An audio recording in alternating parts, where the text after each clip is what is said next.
The ravages of Hurricane Sandy may top $50 billion, making it one of the costliest storms ever.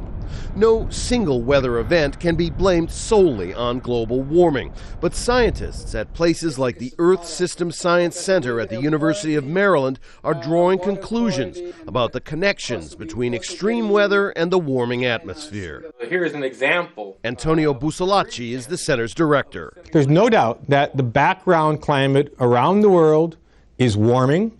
On top of that warming trend, we're going to have extreme events. And the two are actually conflated together. Busolacci says there's no way to slap a price tag on climate change. This summer, a record-breaking drought ravaged the Midwest, destroying crops and boosting food prices. It's estimated that about half of our growth in GDP this past year, half of it is going to be lost from the drought. Stunning as they are, those costs pale in comparison with the havoc rising sea levels could wreak on U.S. cities in the future.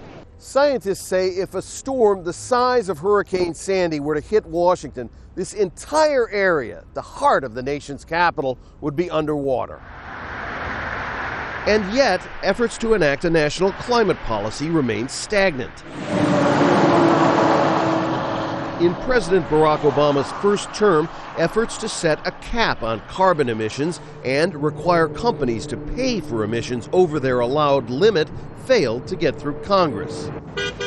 The administration has cut emissions with higher energy efficiency standards for vehicles and appliances.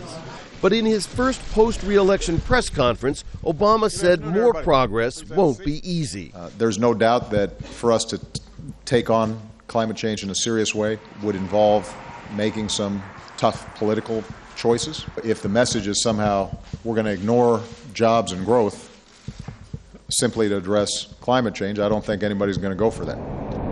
The science, economics, and politics of global warming are complicated, but one conclusion is simple. If we just keep doing what we are doing now, it's likely only going to get worse. Rob Reynolds, Al Jazeera, Washington.